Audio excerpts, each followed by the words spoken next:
Welcome to another edition of Third and Longhorn. I'm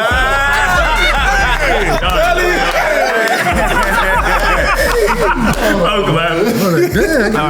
I actually like that. I kind of like that for the start. So, what's up, everybody? Welcome back to another edition of Third and Longhorn. Today we have an extremely distinguished guest, a lifetime Longhorn, Mr. Aaron Williams. Aaron, welcome. I appreciate that, fellas.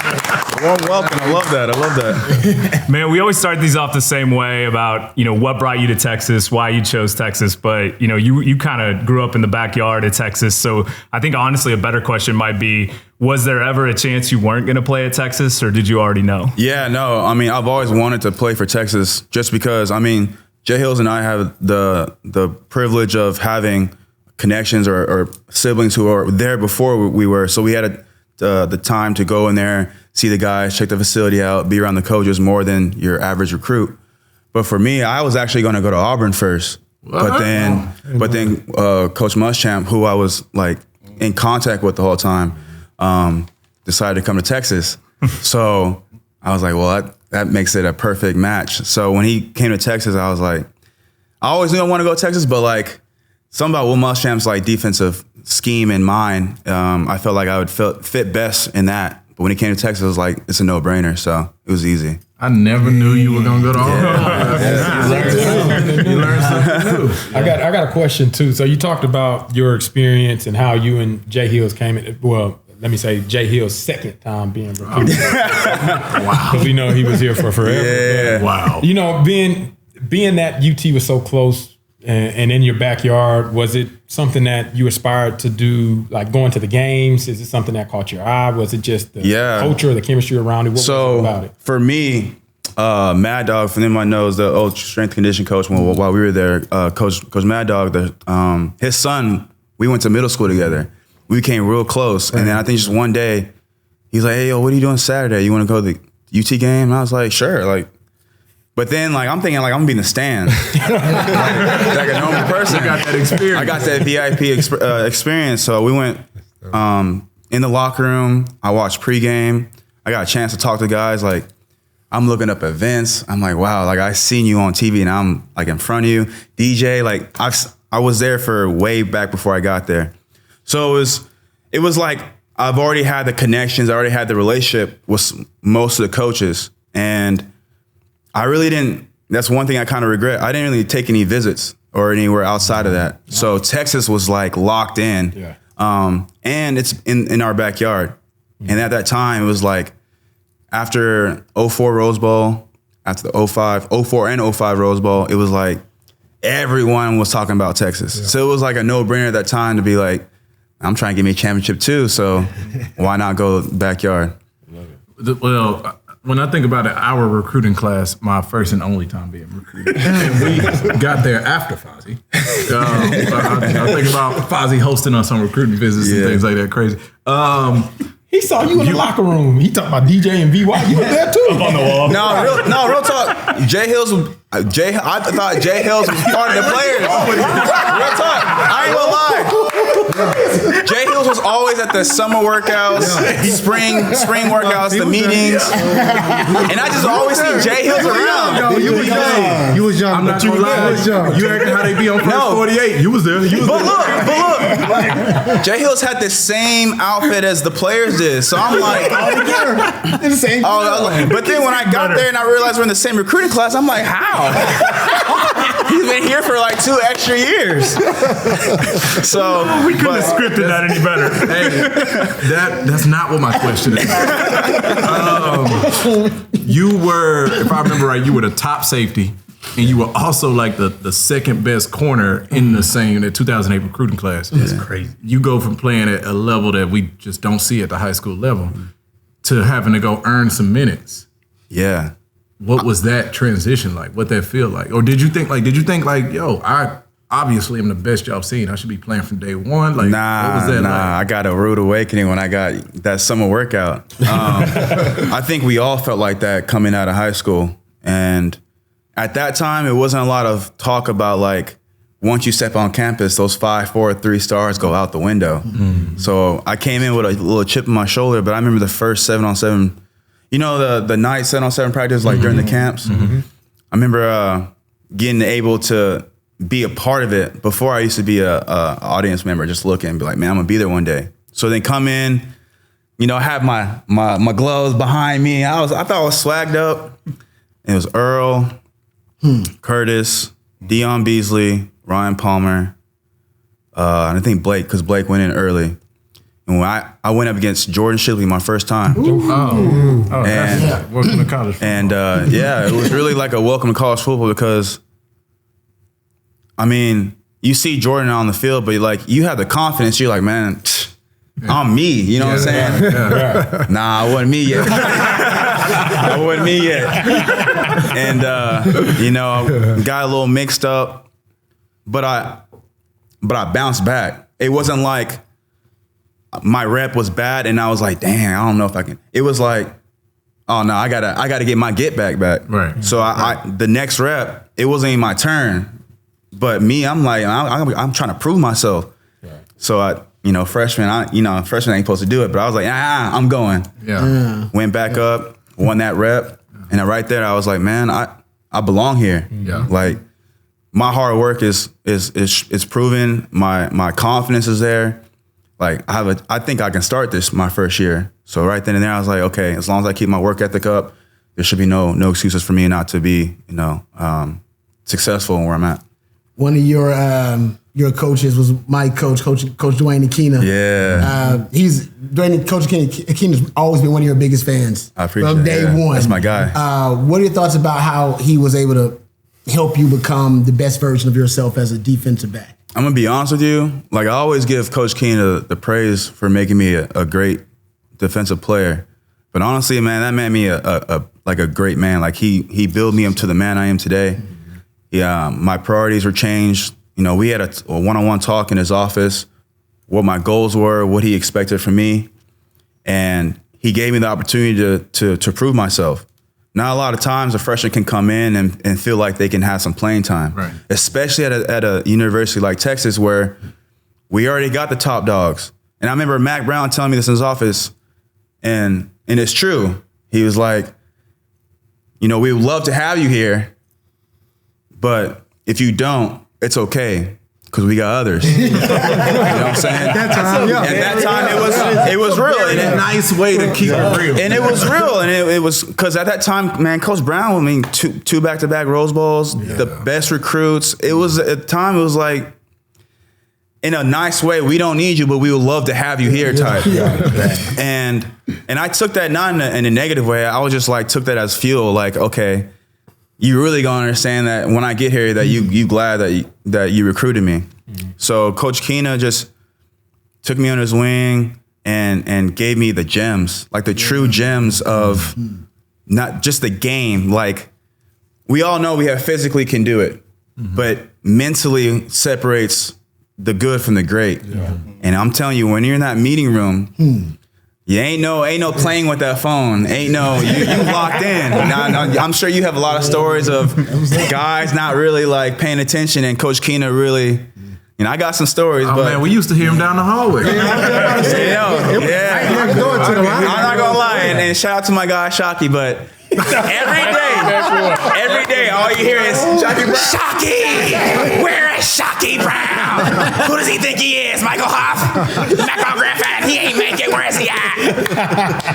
But I love that about Coach Akina because he didn't give like special treatment to different players. Even with Earl, he was on Earl's butt all the time. Yeah. Even when he was a minute late or he didn't do this and that, he gave everybody the same love, same attention. Yep.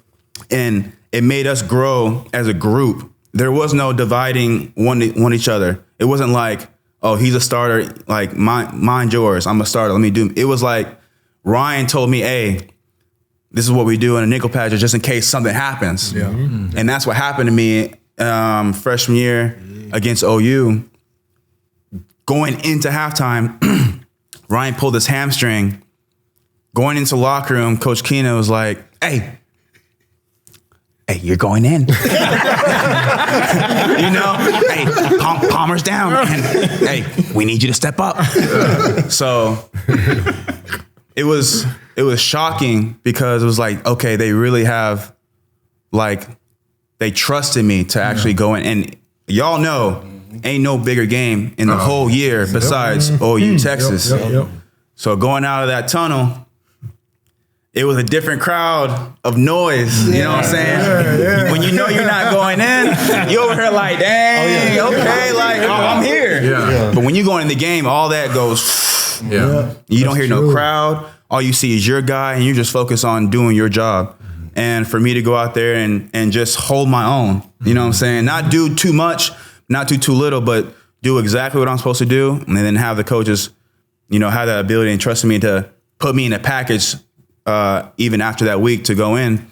And I was like, okay, I got this. Yeah, it was up for you. It was fun. Yeah. So, I mean, obviously, I got a front row seat. I've seen you Saturday after Saturday for years. You know what I mean? Every time the defense took the field, it's like 4 out there making plays, right? Who kind of took you under their wing when you got there and helped you mature as a player in the locker room, player-wise? And then if I were to ask that question to a younger player, who would say A.J. Williams really took me under his wing and helped me out? I'm going to say, honestly, the group took me underneath the wing. It wasn't really just one particular person. It could have been Dion one week, Ryan the next week, Earl the next week, Shockey, Curtis, somewhat that week, you know? That's so funny. But honestly, Earl was the very first one to really pay attention to me because it was right before I came on campus. I wanted to go check out you guys when the summer workouts and just kind of, because I already knew I was coming here. So I was like, let me just keep going. And it's about my backyard, 20-minute drive. I remember coming down and Earl was like, yo, come stay with me in my dorm. Earl Thomas. And we worked out that day, you know, giving me some gems. And then afterwards, he's like, yo, come stay in my dorm. I stayed on this couch in Jesser dorms. I'm not sure if, you know, those Jesser dorms are still there, but you know, third floor, you know what I'm saying? Dirty third, man. Dirty third. You know how it is at 33rd. Who's on that phone? Man, nobody was on the 4th floor. I don't think anybody never heard honestly. I heard 3rd and the 5th. Yeah. If I was for the mature, though. It had to be mature because the 3rd was crazy. Y'all like 36. Yeah, no, real talk. Dirty We're like third. 36. We was in suburbs, bro. No, it was suburbs because ain't nobody was up there. You would go to the 5th floor and they got like elevator. Yeah. In the hallway, right? Yeah.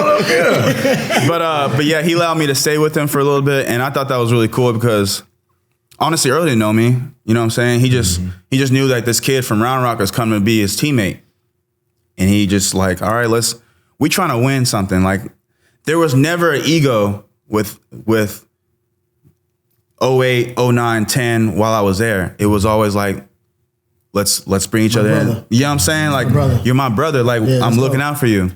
And then on your follow-up question, Adrian Phillips probably say that I kind of took underneath my wing, and he's earned it. He's earned it, man. He's earned it. Got to lead the hard way. Earned it. Like for me, Shockey, Curtis, like we had like a little bit of a buzz going into the draft, but I'm telling you, Adrian made a name for himself.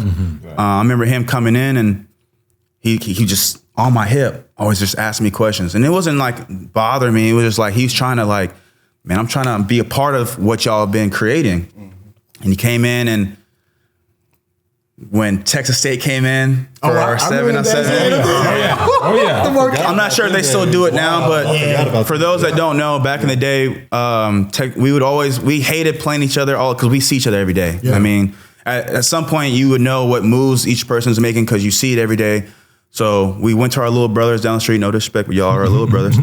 And we invited them to come to our home and try to, you know, compete with us. We just wanted something new face. And I remember Adrian just going out there and said, hey, let me go in. I was like, go ahead and go in. And he'll tell y'all, he went up for a play, came down, boom, came on his shoulder, broke his collarbone. Oh, I remember that, yeah. And man, his whole face was like, this might be it. And I was like, nah, bro, you good. Like, this is another bump in the road. And I just remember just reassuring him, like, bro, you're going to be okay, bro. Like, you talented, you work hard, like, don't get into here because here will make you decline. And he came out of the hospital, did his rehab, and then Adrian's the Adrian we all know today. That's amazing. Yeah. I got a couple of things there. First of all, makes me really proud that Earl took you on this ring like that and was like, come stay with me.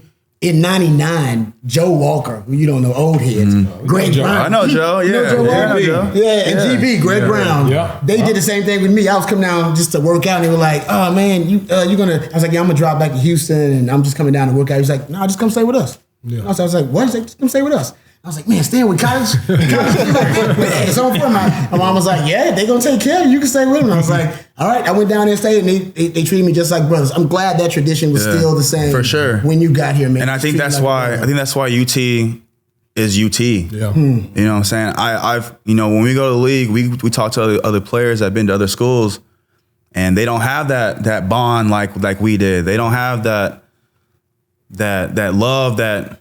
Regardless of who you are, you got that Texas across your chest. You a brother, you family, no matter what. And that what made us be successful because we weren't ego tripping. You know what I'm saying? We're trying to win one goal, and then after we win that one goal, hey, whatever you got to do individually, you handle that. But when it comes between August and December, January, it's a team thing. Yeah. When I look back at that time, I'm thinking 2008, your freshman year. You can remember that? Hold on. Fozzy, the more I think about it, I actually think you told me, yo, come stay. You can stay at my door. You had an apartment already. He was out there. I'm thinking of that 08-09 year. One regular season loss in 2 seasons. Yeah. You balling very early and then just continuously going through, right? Mm-hmm. What would NIL look like for you? I'd be rich. Speak on it. No hesitation. Be dumb rich. Lambo I'm thinking because you were Mr. 512 that then stayed home and then balled what felt like from number one safety, number two cornerback. I think it would have been. I had a little bit of a upper hand because I was local. And being from local, I mean, you're already around the city, so people kind of already know who you are. And then on top of representing that city, I'd be rich. I would have a Lambo like Bijan. Like Bijan. But honestly, I'm glad I didn't. I'm glad NIL did not exist then. Yeah. Because me knowing myself back then, I wasn't ready mentally to handle all that and sustain success on the field, but then off the field as well. So how do you look at it today? Do you think it's obviously it's financially helping guys, but overall, do you think it more so helps or hurts? It's both for me. It's both for me because I know what it feels like for that 18-year-old to get 100,000. For me, 2,000 at that time was like balling. Like I'm balling. You know what I'm saying? Like what Jordan shoes am I finna get this week and not feel worried about it? And to know that these kids are now getting like 250 plus, it's like it's good, but to me, it's like a sort of a distraction because you now have access to more than the average Joe in America at 18 years old. Absolutely. So I ain't gonna lie. I remember when I got to league and I got all this money, I was like, ain't nobody gonna tell me nothing.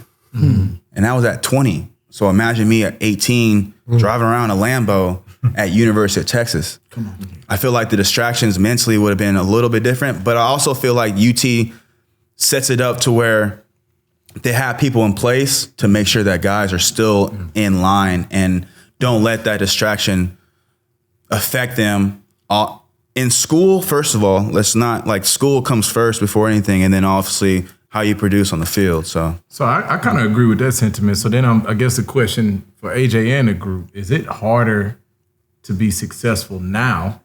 And then if it is, should we, like if we were to place these teams, last year was a hell of a season for Texas. Right.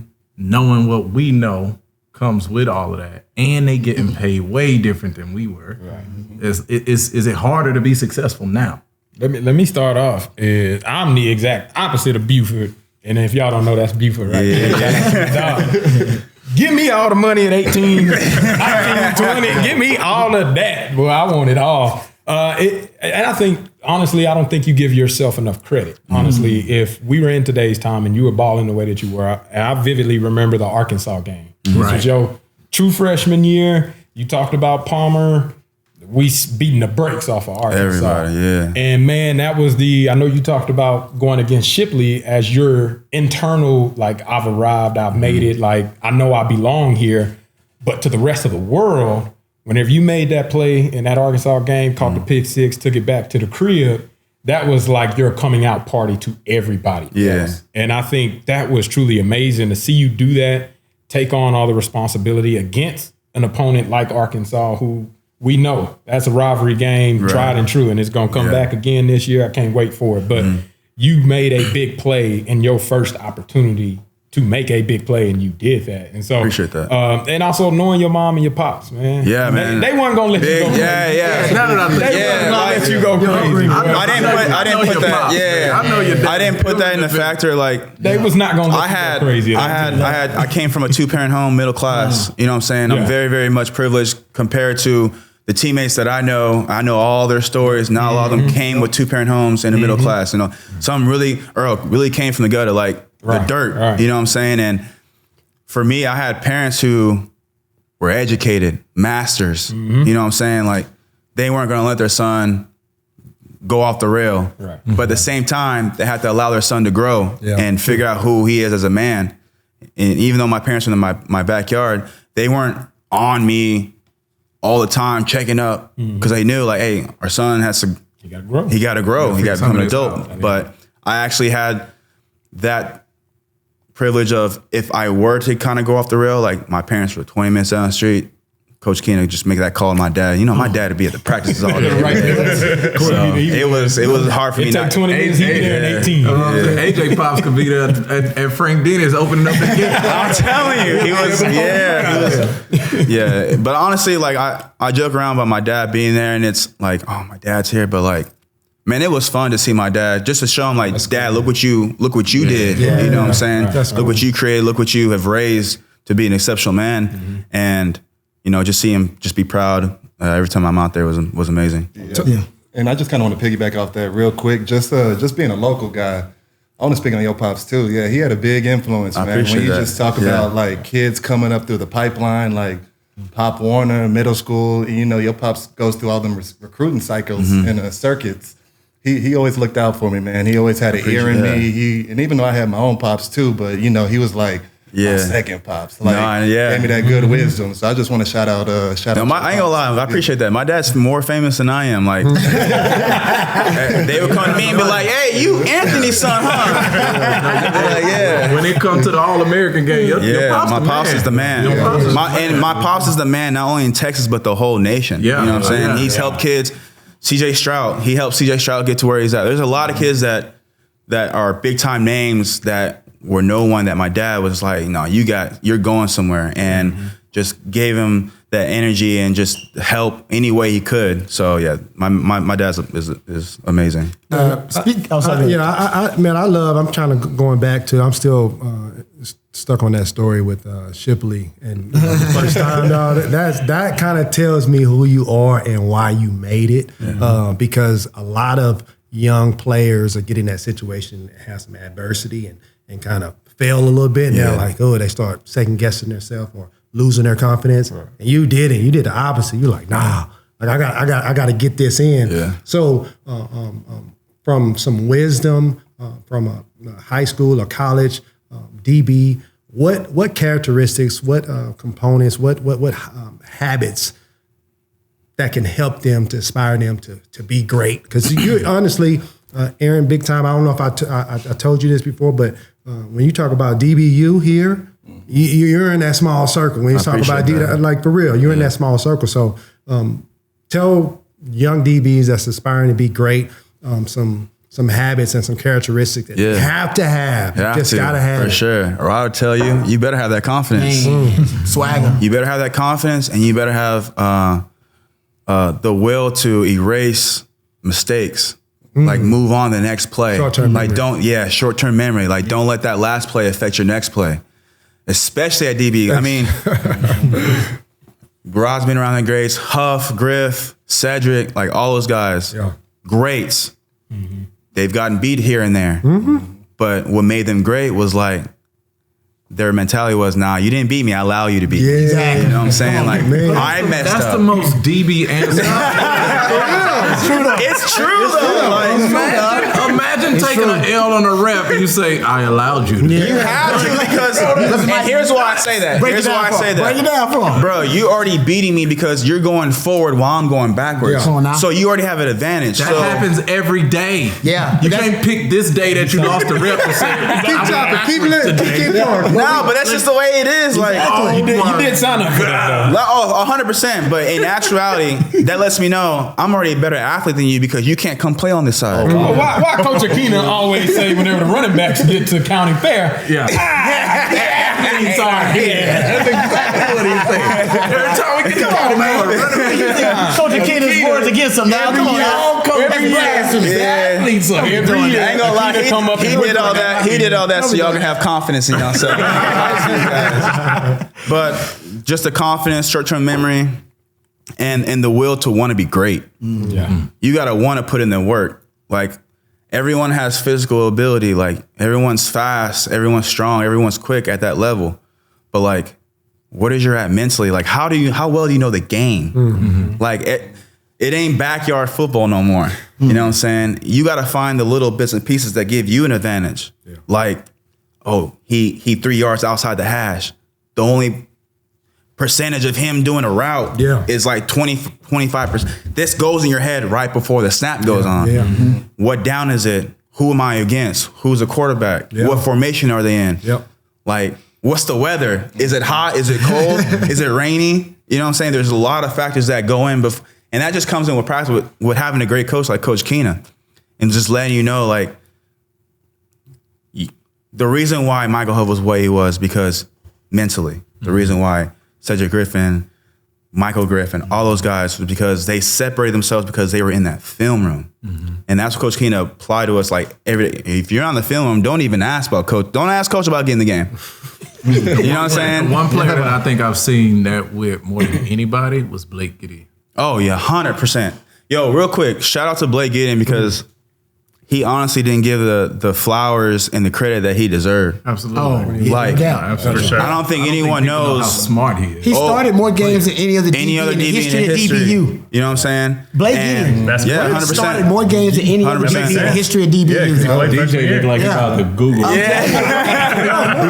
a fact. It's a fact. That's a DBU. All DBs know that's a DBU fact, though. That's crazy. I give him a lot of praise and credit because, man, not really. Blake's name wasn't really ringing like that because we had Earl, because we had Shocky and Curtis. That was loaded. We were loaded. But what people don't know is, and it may be controversial what I'm about to say, but, you know, Blake was the quarterback of that backfield. Yeah. And that's even with Earl. And Earl's an exceptional player. We all know about Earl, but there were times where Earl was like, hey, hey, boy, you know what I'm saying? If y'all seen like a formation or something you weren't ready for, or like a play call, like a play didn't come in, or we didn't hear the play.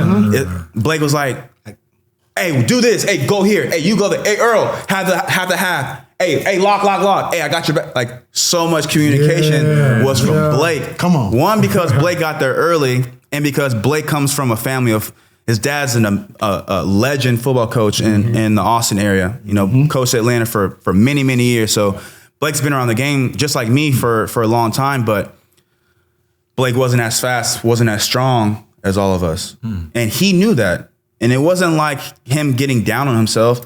He was just like, hey, I'm not, how can I separate myself? Because I'm not as strong, not as fast as these guys. Okay, let me mentally get locked in. Let me put these guys in the right places. So if these guys in the right place, we all look good. Not just me, we all look good. So Blake was the quarterback of our defensive backs. I love what you broke down earlier, talking about kind of your pre-snap diagnosis. People talk about pre-snap for the quarterback all the time. Everybody's going through a pre-snap. Everybody's going through pre-snap, right? And everybody's got their progressions, what you're keying after the snap and post-snap.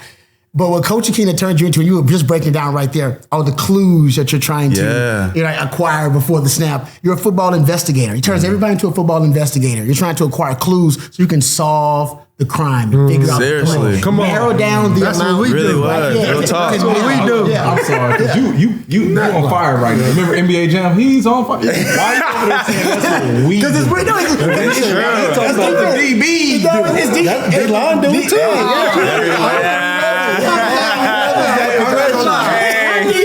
I think the only D-line guy that Don't come to me. Let me talk to you for a second. This is the problem I have with defensive guys. One guy started making a point. The linebacker and the DN say, "Yeah, we was doing it." Right. Everybody get credit for that pick. Those like pressure had to be applied. Everybody get pressure.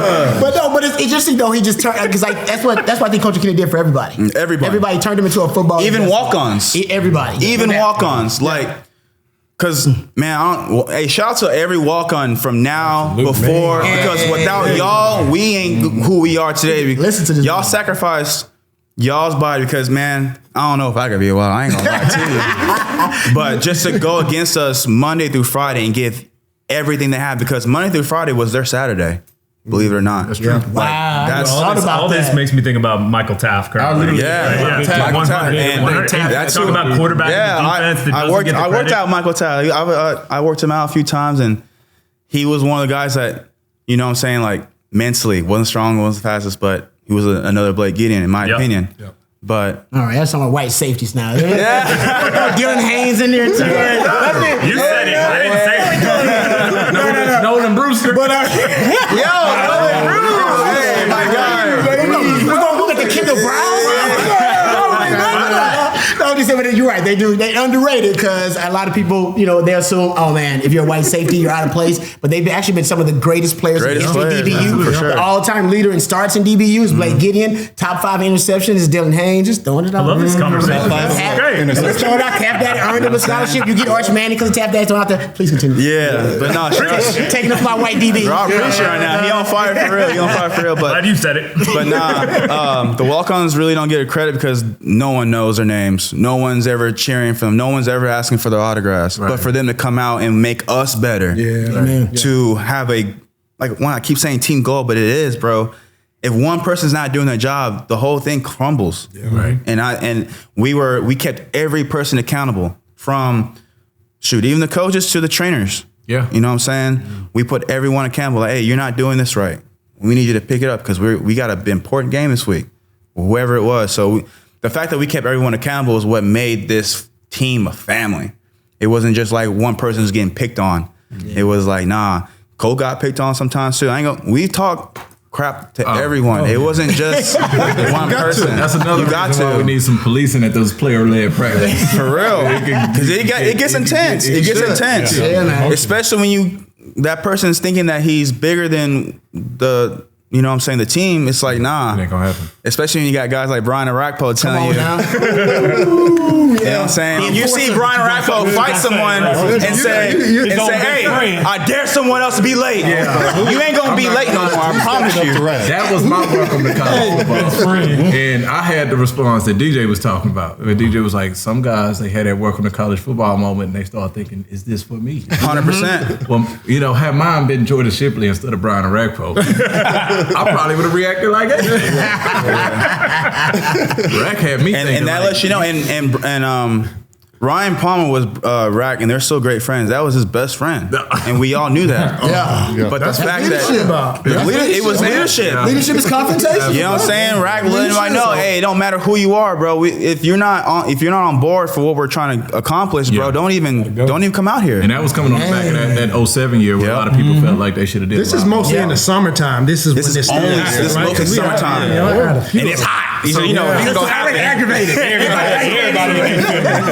So AJ, when I think about like what you're talking about is like this leadership that's in the locker room that ultimately kind of carries the team to try to get to that ultimate goal. Well, in 2009, you reached that goal. Right. And we know that injuries kind of, take over the storyline of that game from any Texas person's perspective. Yeah.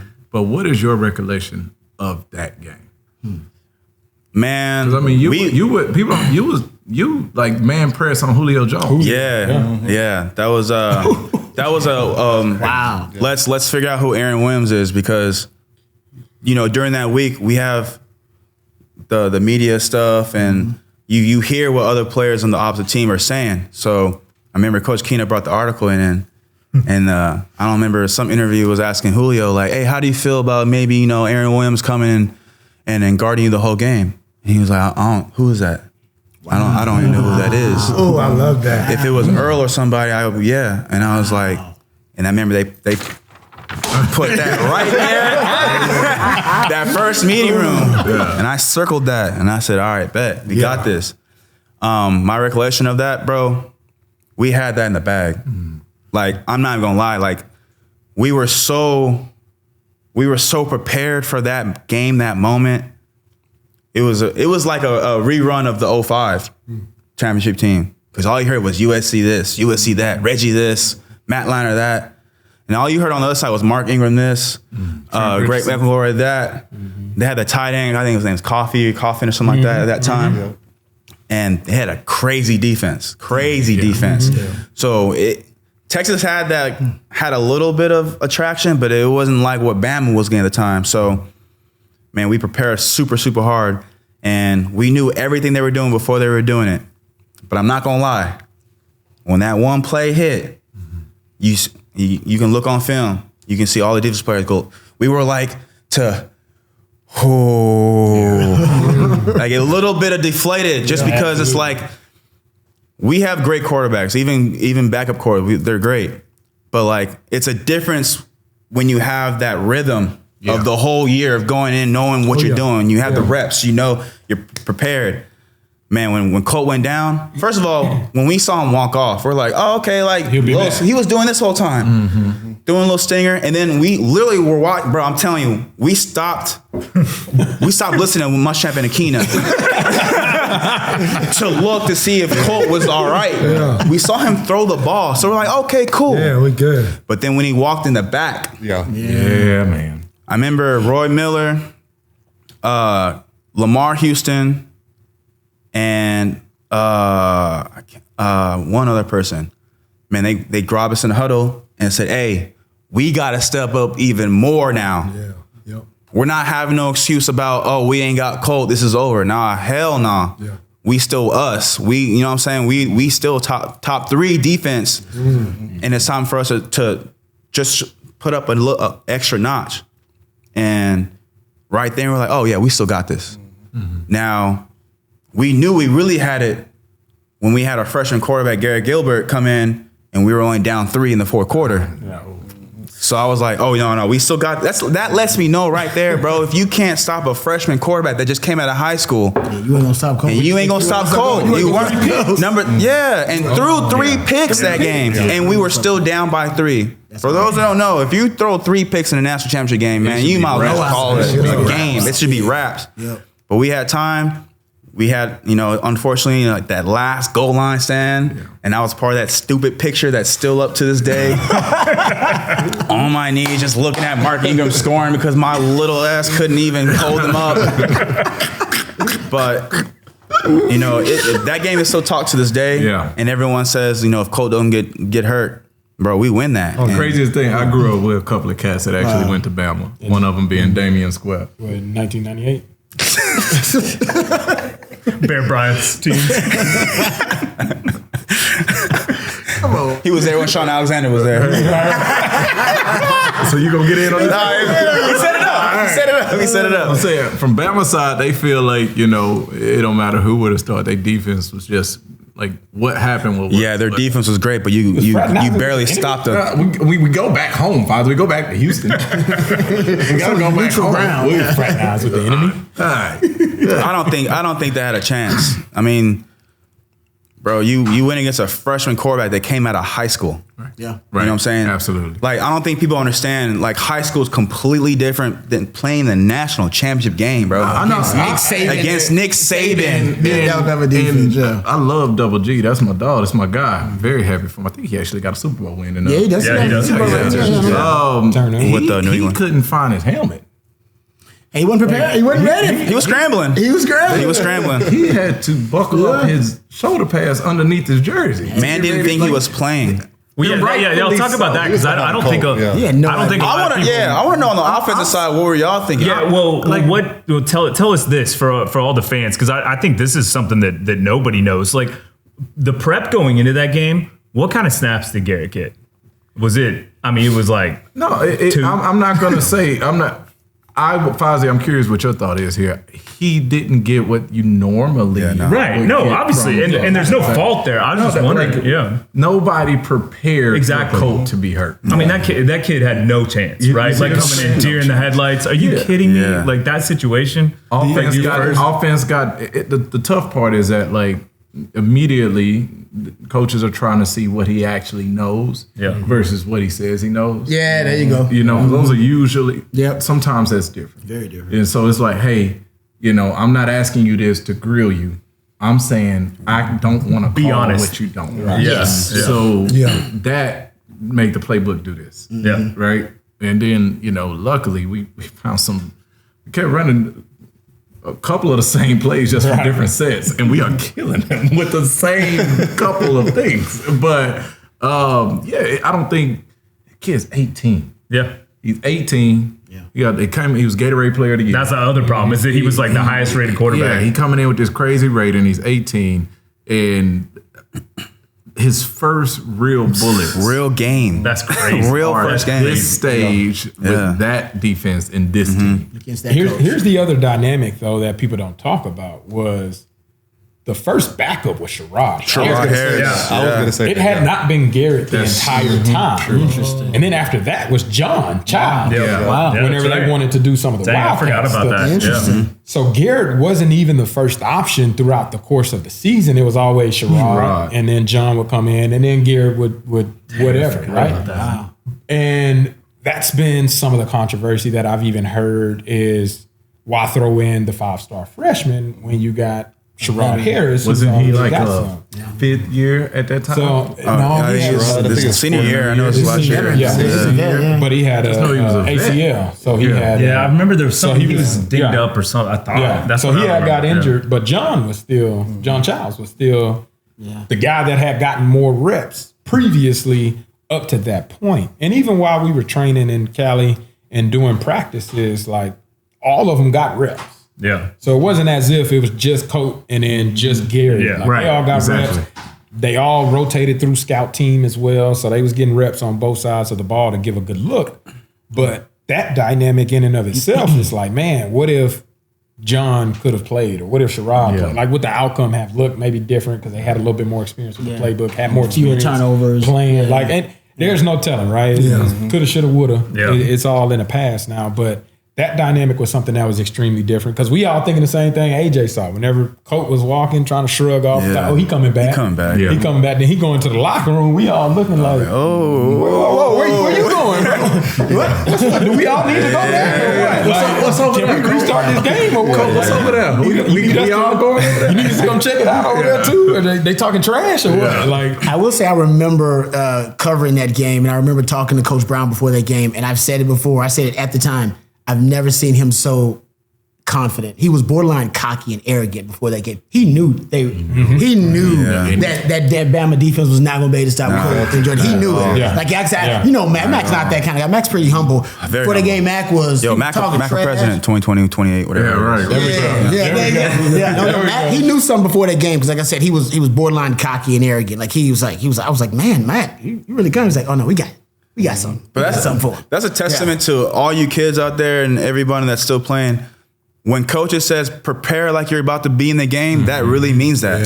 You know what I'm saying? Like, because you never know. You never know, and it's very cliche, and it rarely happens to where to the magnitude of what we experience. But that moment, I was like, man, that I'm going to prepare like if I'm not in the game plan, I'm going to prepare like I am the game plan for something like that to happen. So what I love about your skill set, let's go back to this real quick. This is why you're one of the really special DBs in the history of DB. I'll put you in your own separate category, you and a few other guys.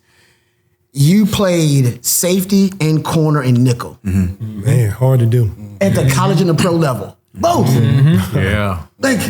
Quandre did it too. I've talked to Quandre about this. Damn, I forgot you played corner in the league. He played corner in the league too. First couple different league,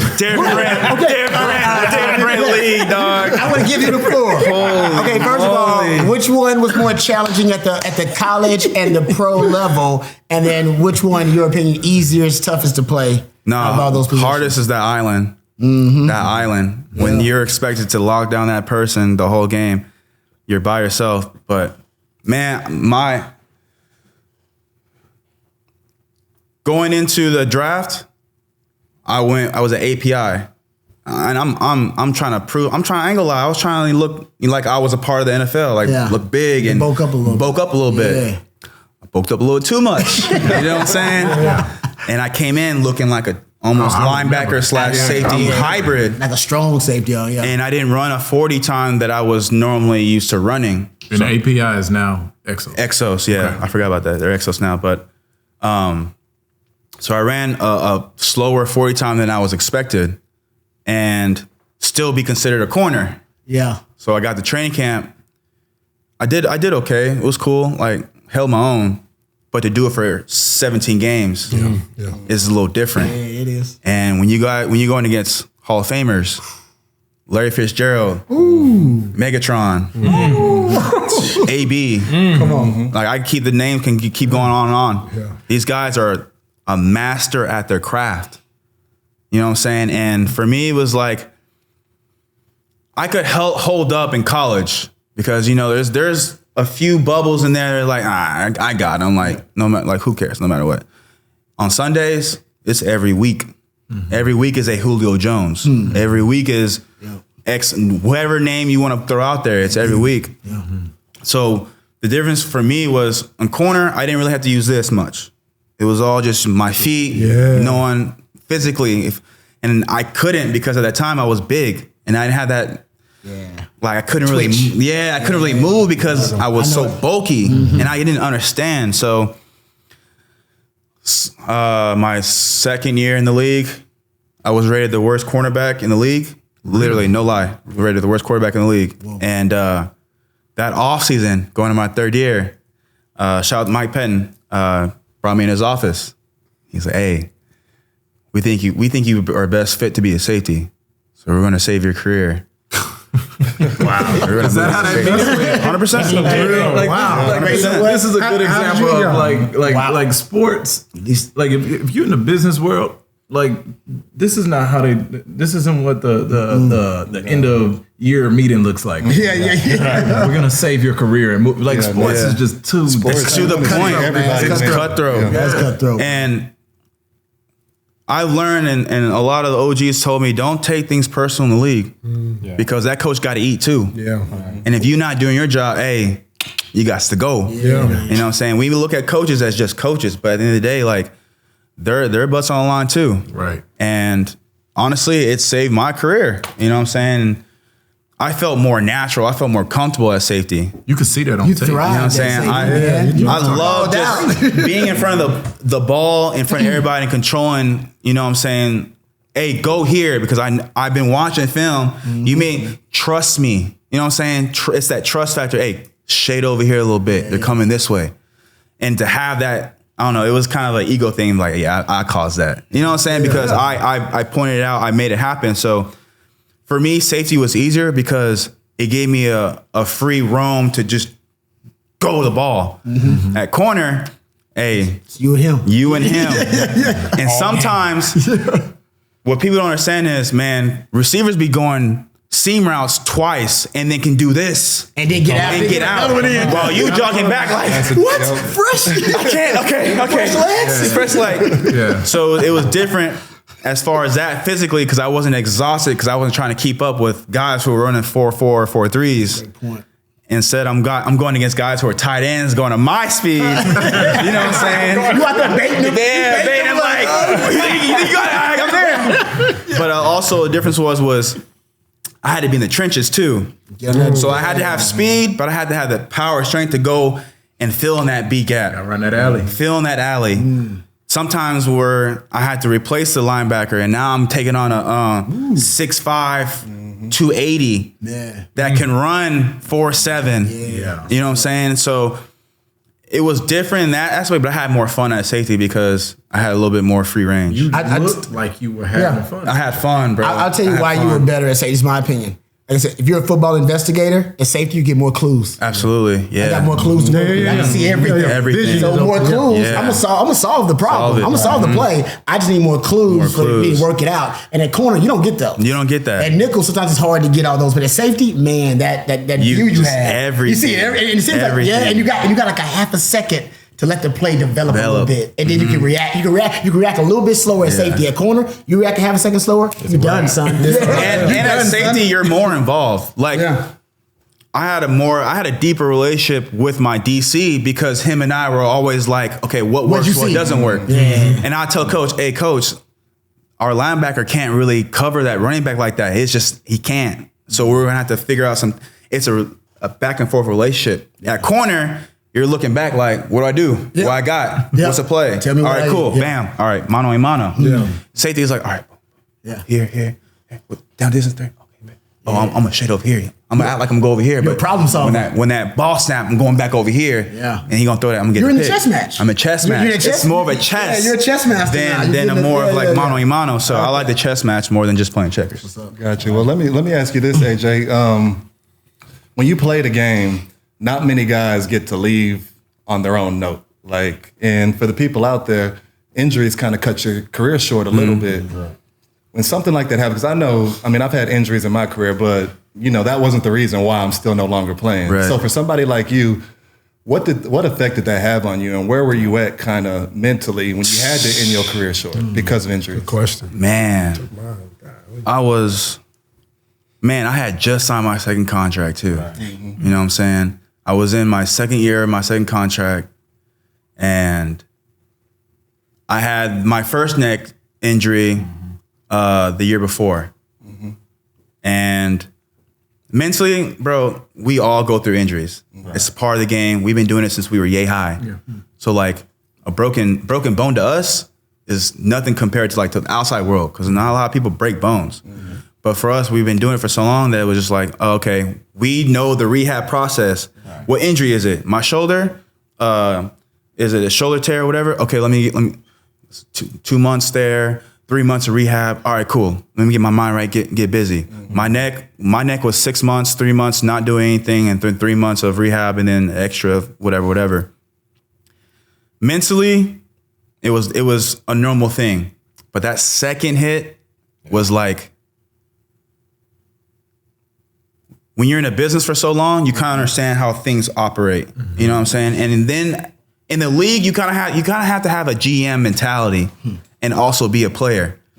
So my hit happened, right? I was unconscious for about 2 minutes. Wow. When I finally got conscious, I woke up and I saw the sky, the blue sky. We were in Miami at the time, and I told myself, if I don't get up, I will never see a football field again. And this the conversations that's going on. There's the conversations in my head. It ain't like, oh, can I move? It ain't. My life is more important than the game. It ain't. It's, man, I gotta feed my family. Like I'm the breadwinner of my family. Like I've been doing this, so it was. They told me not to move, keep my head straight, blah blah blah, the whole nine. And they were asking me, do you want the ambulance come out? And I already had the ambulance come out the first time. If I have it coming out again, as a GM, you're thinking, you got immediately, bro. I'm talking about immediately. When I get conscious, it's like, nah, Dub, get up. You know what I'm saying? And the point was like, man, be a warrior, dog. Like this is not your first time getting hit hard. You know what I'm saying? Get up. Man, I remember getting up after I told him, nah, no ambulance. I'm gonna walk this off. Give me some time to like gather myself together. Bro, my senses heightened for whatever reason. I just think it was God just telling me, take all this in, because this is your last game. This is your last play. I'm like, I don't know why. The grass smelled more greener. The air was more fresh. It was more clear. The crowd was louder. Even when it was pin drop. When I got up, everybody started crapping. It was like, my ear was like, oh. And then I saw the tunnel. I stopped. I turned around. I got the last grasp of what it felt to be an NFL player. Because I don't know why, I just knew. You had a feeling. And going in that locker room, bro, GM, the president, and the owner of the team came down to the training room. Had the head trainer and the assistant trainer there. And I walk in, bro, and I see all of them just looking at me. And I just put my head down and start crying, bro. You know what I'm saying? Yeah. I just started crying because, like, bro, I work hard for this shit. You know what I'm saying? Yeah. And excuse me. You're good. Bro, you good? And it was just, bro, it was hard, bro, because I worked my ass off for this. And I was a provider for my family. And to have that taken away with no sense of backup plan, with no sense of what am I going to do now, it was like my life just turned 360 in the snap of a finger. So get back to the airplane, and then, bro, I watched that play 1,000 times. Just rewinding it. Like, why didn't I look? Why didn't I look going to? Because it was a stretch play, and the receiver Jarvis Landry was coming for a crack block, and it was no huddle offense. So we got the play late. Gotcha. So not only not knowing the play, is like the ball snap. All right, forget it. Go to the ball. Yeah. So I went to the ball, and bro, I'm just looking at the iPad. I'm just like, man, why didn't I look? Why didn't I look? And just replayed it. 2 days later, go in the office, and they're like, hey, we're gonna put you on IR. And I told them, I ain't gonna lie, I said, nah, man, y'all could put me on IR after the Miami game. Because my mentality was kill at that time. My mentality was red. Like, if this is gonna be my last season, nah, somebody gonna feel this. You know what I'm saying? So I had my teammates just like, hey, no, we got your back. And I was like, nah, this is my deal. I need to handle it. And nah, they just IR. And then the season ended. And Super Bowl was in Houston at the time. And I met up with the president, the GM, and the owner in the hotel lobby. We had a conversation. Hey, how you feel? Are you mentally there? I'm good. I've been working. I've been, getting bigger, getting my neck stronger. Like, I did my neck exercises 3 times a day. Because I knew, like, if my neck ain't strong enough, it ain't never gonna happen. So they asked me these questions, like, are you good to, like, you think you can still play? Absolutely. Like, okay, cool, because we want you here. Okay, great, I'm in. Like, March 10th, 9:34 a.m., right before going to workouts, get a call from the GM. Hey, man, it's Doug Whaley at the time. Hey, man, you're my first big signee, and this hurts me to say, but we're going to cut you. And I'm at the edge of my bed. I'm telling you, I had my shorts on, I had my gear on, getting ready to go work out. And then I hung up the phone, and I just sat there and was just like, all right, let's not panic, but like, let's start making some effort into figuring out what's next. Because, as players are like, okay, let's go to a different team. Hit your agent up. Hey, I got cut. Hey, start making them calls. Situation's different for you, though. Situation's different for me because 2 neck surgeries. You got to think, as a GM, you got to take the player mentality out. If you are the team owner of this team and you're trying to win a championship, are you going to have a guy that has 2 neck surgeries and then be liable if he goes paralyzed the next time? And that kind of goes back to your story when you said after you got up and walked into the locker room and the GM and y'all had that little huddle, but no words was said. No words. I think through everybody's mind, I think everybody knew. Everyone knew right there. Right then and there. So that happened, and then, bro, I'm 26. Wow. 26 at the time. And then I gave myself a year. So you get cut. Through the season, people get hurt all the time. So you might get a call and be like, hey, they want you to come in. I gave myself a year because, the longer you're not in a system, you get forgotten. So working with us. You know what I'm saying? Yeah, and I was working with DJ and all. And then they kept my spirits up. Just, hey, keep working. You're gonna get a call. And I had a few, I had a call from Kansas City and Jacksonville to come in and work out. But I didn't pass my physical. And I remember I had 4 other players trying out for the team. Bro, I was looking way better. Like, I looked faster, stronger. Like, I was just like all the above. So I walk out. I'm like, I got this. I got this. Like, I look like my old self. Right. And then the coach comes and says, hey, man, the head doctor just didn't pass your physical. I'm like, well, why? Like, my neck? Like, I can show y'all I can do it. And he's like, sorry, we can't. So end of the year hits. So now I'm like, all right, I'm retired. And no one picking me up. I look better than all the players that they bring in, but yet I'm not getting picked up. So now your mind's like, okay, that's it. Yeah. So well, no one knows about this, but I called my agent. I said, hey, man, I can't do this no more. I'm mentally done. Not physically, but mentally, I don't think I can do it anymore. And then 2 days later, Come on. hey, I know you said you were done. New Orleans wants you to come in. No physical. 2 year, $15 million. Wow. I didn't. $8 million guaranteed. I had no idea. I had no clue. What? I said, nah, man, I'm done. Wow. Really? I can't do it. Yeah. What? So, why? Because this is me personally. When I set myself to something, if I give myself a timeline, that's it. There ain't no going back. It's just how I've always been operated. And at that time, bro, I had just got done neck surgery, bro. I don't think people understand. You don't understand, bro. You had, major injuries. We all had major injuries, bro. That rehab ain't nothing to play with. That's tough. You know what I'm saying? Like, You go through depression. to go, yeah. It'll wear you down. You know what I'm saying? It's just you. It's just, bro. It is just you. Single day. Waking You and making yourself wake up 6 a.m. to go work out for 2 hours and then go rehab for another 2 hours and then go do nothing to go work out again. No one's waking.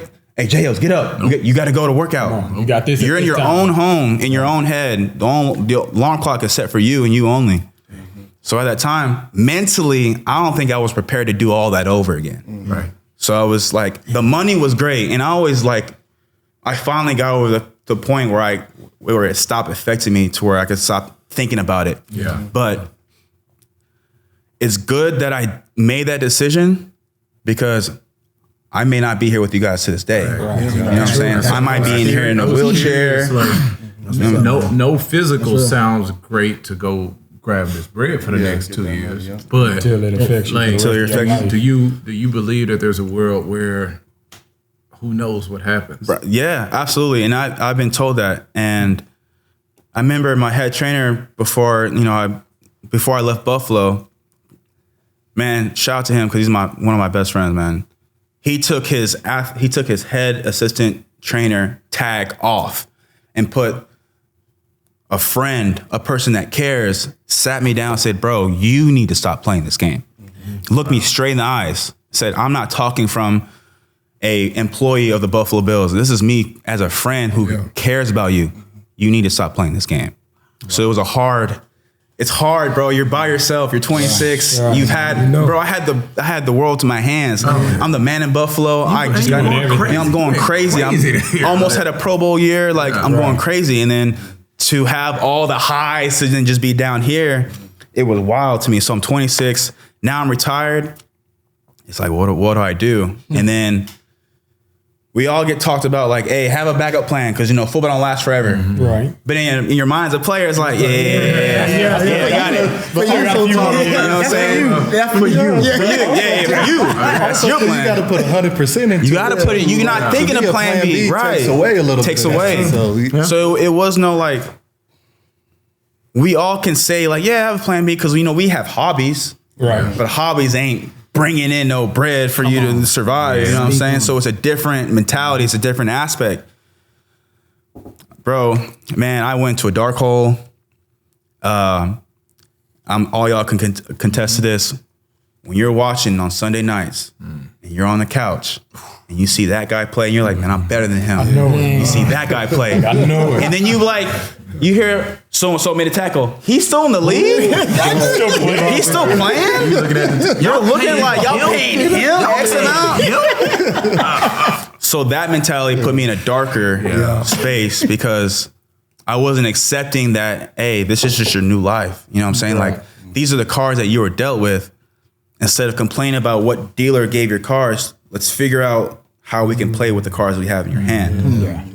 And it took 2 rehab stints. It took a lot of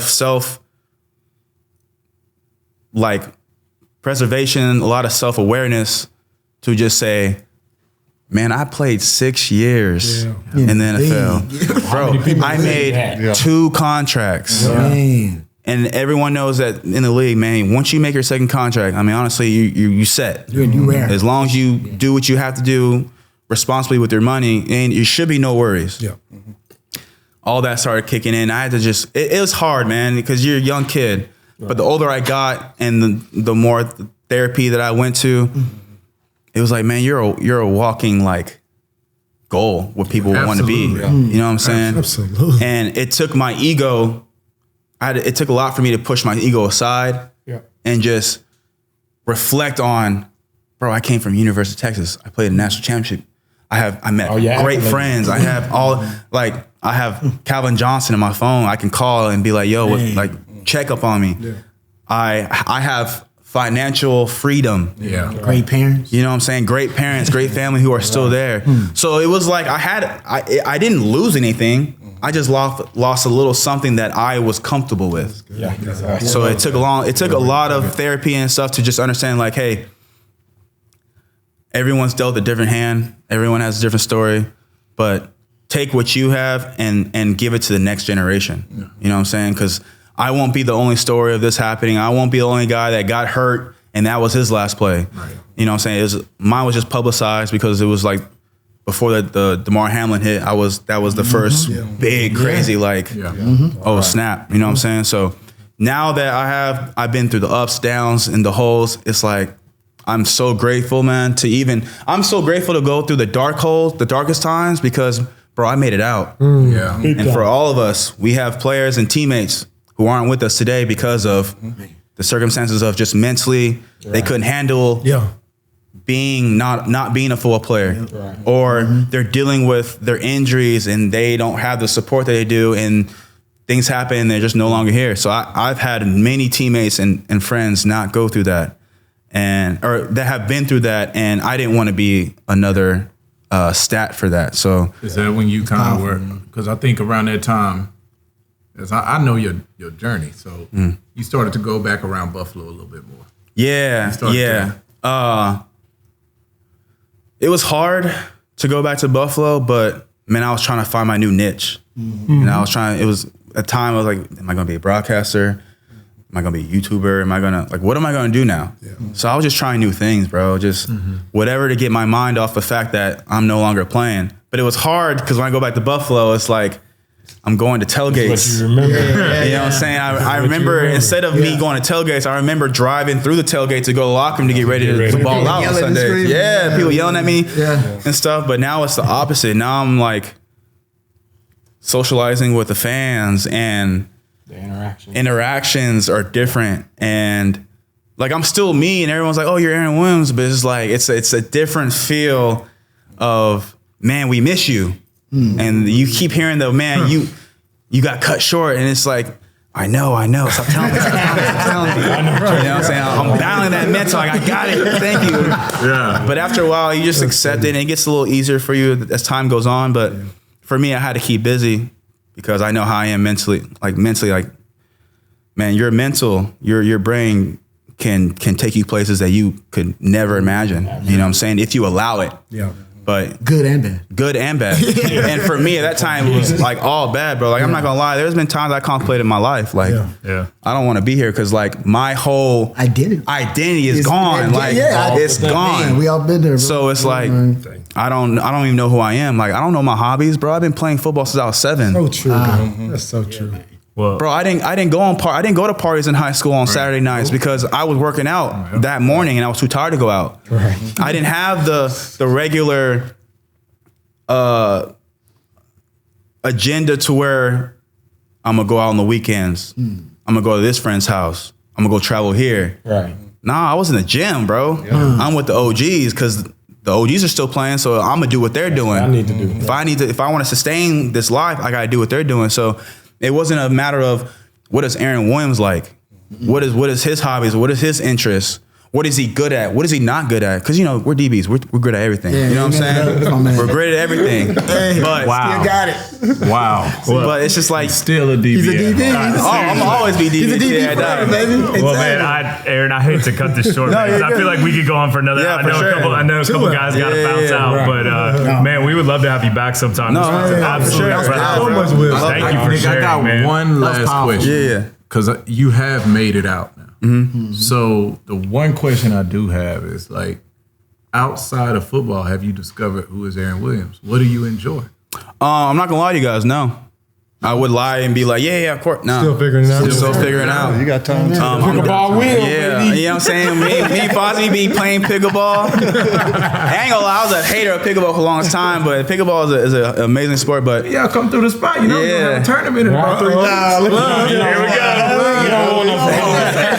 If anybody would like to come to Collective North on I'm ready. 183 in Mopac, then we'll be doing a pickleball tournament. There you go. Nice. I'm ready. No, it's like you. No, but for me though, my thing that helps me continue to just wake up every day and continue to go is the fact that I have so much knowledge about what people, the athletes that want to make it to where I made it, I can pass that on to them. Absolutely. And make sure that to prepare them what they're getting themselves into, because we all have these conversations and meetings and like, you're about to go to the NFL and this is all great, but we don't talk about afterwards. So I talk about after. I don't care about on the field. And I used to be always about, hey, do this to be successful on the field. Man, I could care less what you do on the field, because I know what the real life situation comes down is life. And football is not all life. So I rather feed my knowledge into like, hey, like what are you interested in? And then, oh, you're interested in this? Hey, my boy DJ does this. Let me put you in contact. That connect work, baby. Get that connect work. So that way, if something like that for me were to happen, they have a fallback. Like, oh, hey, DJ, remember? So, and that's why NIL would have helped you out back in the day. Yeah. Because by now the fallback plan. 100%. Relationships would have done. Yeah, 100%. 100%. So, well, thank you so much for coming on. Man, thank you guys for appreciate it, man. Thank you, man. Welcome.